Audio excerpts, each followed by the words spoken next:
The night my father threw me out, the rain was so loud it drowned out the sound of my own screaming.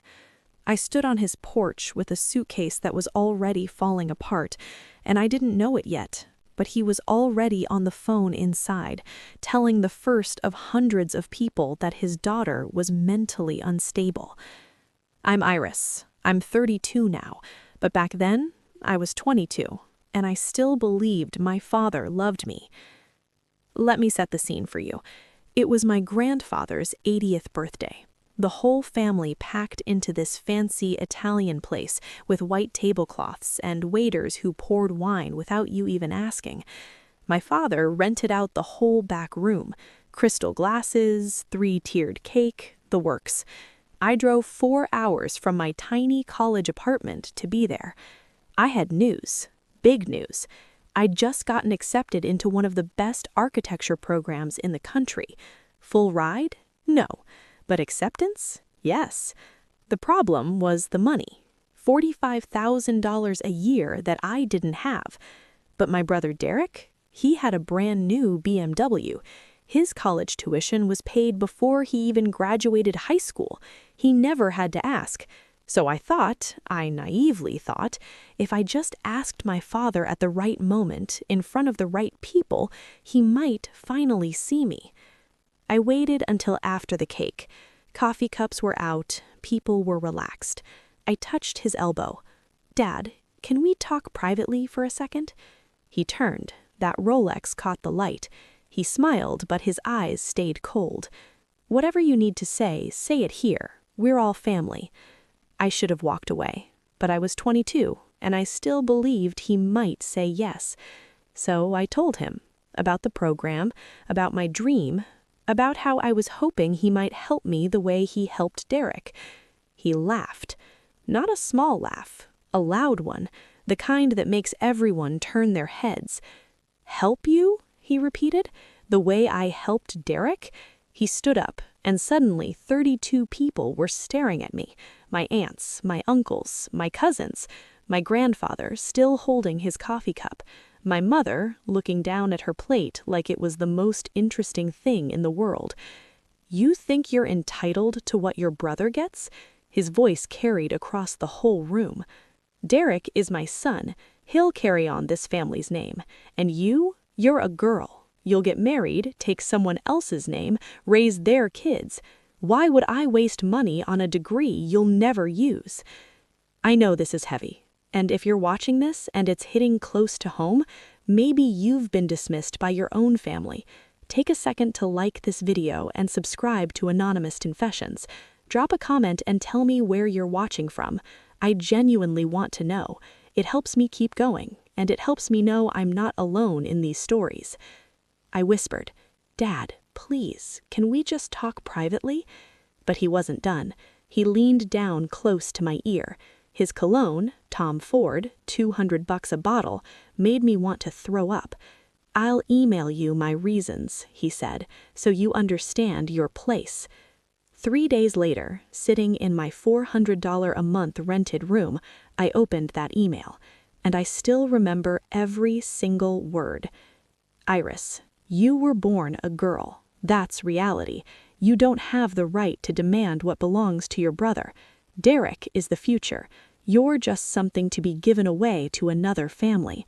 Don't contact me again unless you're ready to apologize for humiliating me."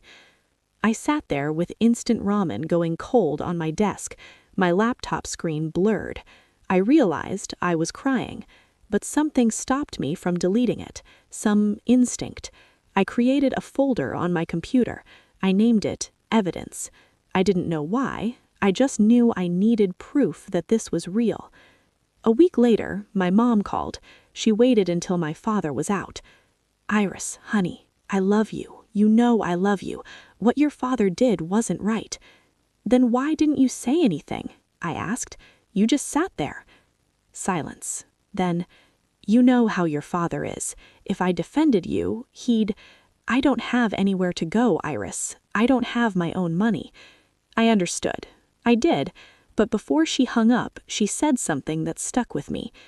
"Iris, your father is telling people things about you, things that aren't true. I don't know how to stop him." 2 months later, I found out exactly what she meant.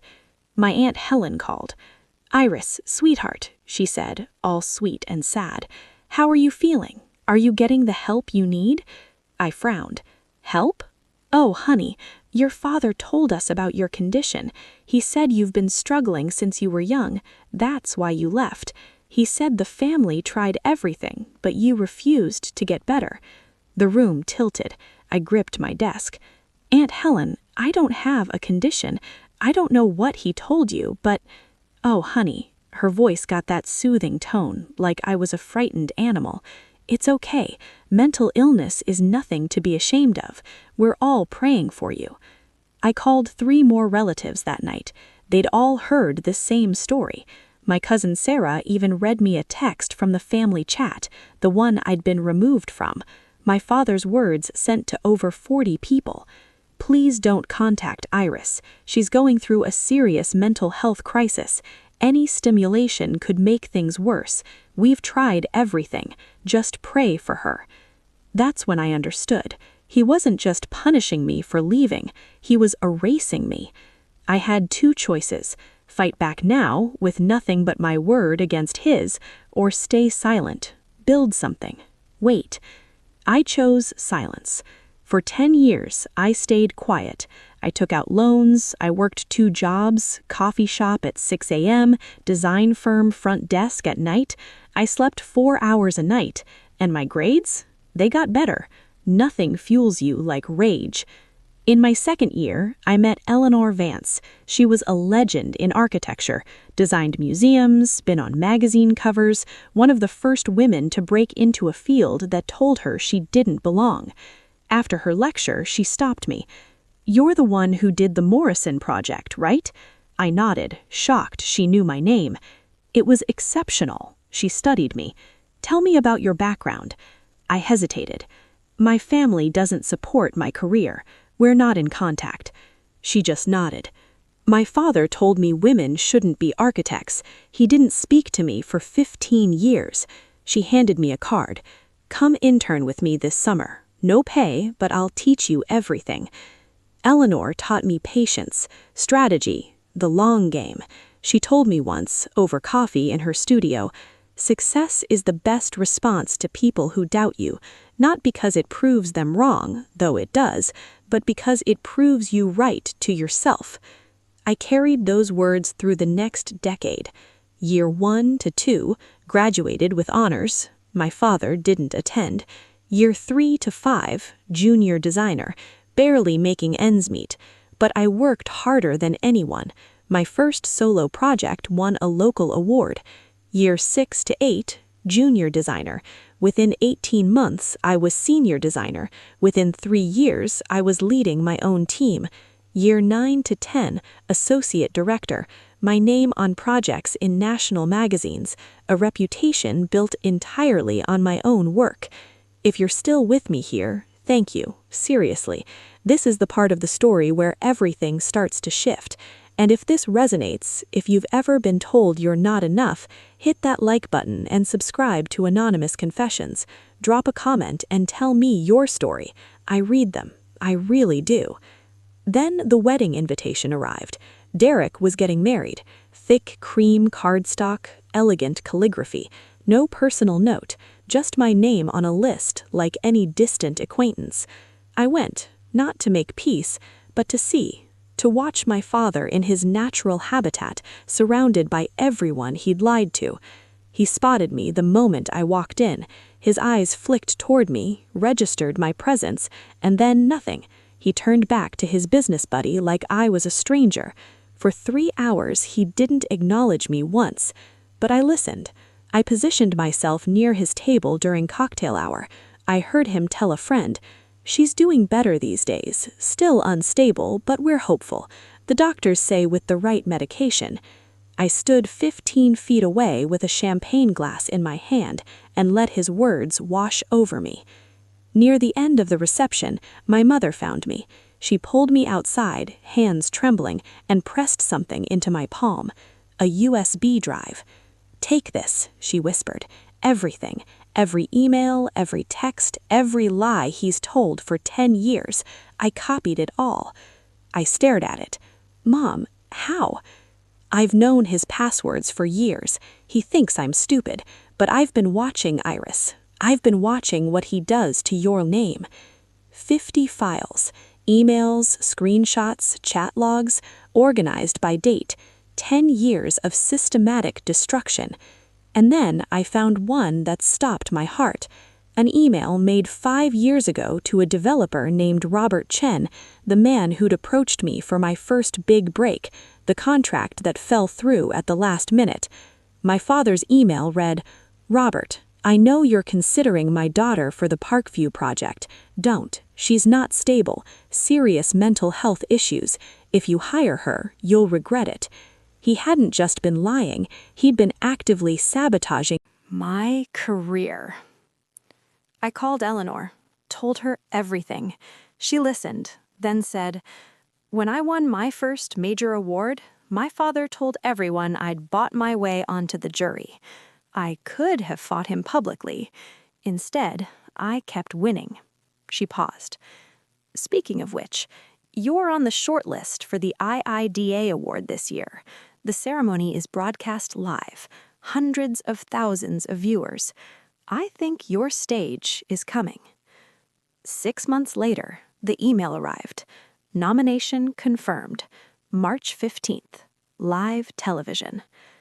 1 week before the ceremony, Derek texted me.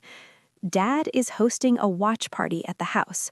All his business friends, his golf buddies, everyone he's lied to for 10 years. They'll all be watching together." I sat on my bed in my emerald green dress, custom made, off the shoulder, the kind of dress that makes you feel like you can conquer the world, and I smiled. I had 2 speeches prepared. One was standard, grateful, professional. The other was different. This is the moment, the one I waited 10 years for. And before I tell you what happened next, if you've made it this far, please hit subscribe, like this video, leave a comment. Tell me what you would have done in my shoes. I genuinely want to know. The Grand Hyatt Ballroom, crystal chandeliers, 500 people, cameras everywhere. I stood backstage, heart pounding, clutching the folded paper in my hand. Eleanor squeezed my fingers. "Remember, the truth doesn't need you to scream. It just needs you to live it." They called my name. I walked up those stairs. The spotlight followed me. The award was heavy, crystal and silver.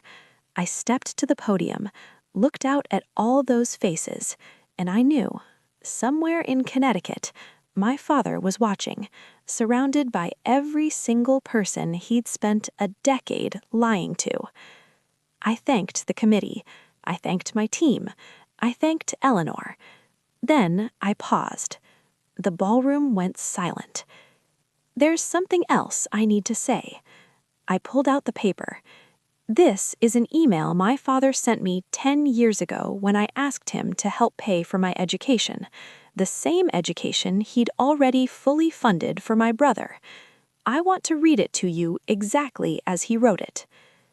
"Iris, you were born a girl. That's reality. You don't have the right to demand what belongs to your brother. Derek is the future. You're just something to be given way. Don't contact me again unless you're ready to apologize." I looked up. I didn't apologize. I left. And from that day forward, my father told everyone I was mentally ill to explain why his daughter disappeared. I looked straight into the camera. "Dad, if you're watching, and I know you are, this is my answer. I'm not unstable. I'm not broken. I'm standing on this stage because I earned it, and the only thing wrong with me was that I was born a girl in a family that believed girls weren't worth investing in." I held up the award. This isn't revenge. This is just the truth. And the truth didn't need me to scream. It just needed me to live it.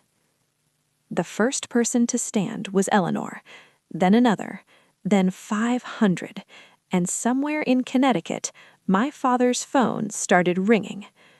Within 48 hours, the clip had 3 million views.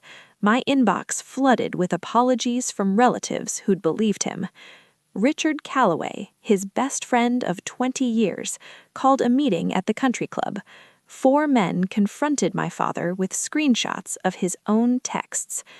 "You lied to us," they said, "for 10 years." My mother filed for legal separation. She got a job at an art gallery, started therapy. At 59 years old, she finally built a life of her own. Derek and I started talking. Real talks. He admitted he'd been a coward. He started therapy too, and when his daughter was born, a little girl named Grace, he promised me, "I will never, ever make her feel the way Dad made you feel." My father sent me one last email, demanding a retraction, calling my speech a betrayal. I wrote back, "I don't hate you, but I don't owe you anything. Not an explanation, not a retraction, and certainly not my silence. This chapter is closed." Then I blocked him. I never got an apology. I stopped waiting for one. Today, I'm a partner at my firm. I have an office with a view of Lake Michigan. I mentor young designers from difficult backgrounds. I tell them, you don't have to come from the right family to build the right career. You just have to be willing to outwork everyone who doubted you. My father's world got smaller. His business partners route calls through Derek now. His country club friends cross the room when they see him coming. He still tells anyone who'll listen that I betrayed him, but fewer and fewer people listen. And me? I don't feel happy about it. I don't feel vindicated. I just feel free. Because here's what I learned. Your worth isn't determined by people who refuse to see it. Your healing doesn't depend on apologies that may never come. And your success isn't about proving anyone wrong. It's about proving yourself right. If my story meant something to you, share it with someone who needs to hear it. Like and subscribe to Anonymous Confessions, and leave a comment. Tell me your story. I'm always listening. And that's where it all ended, and where my real life finally began.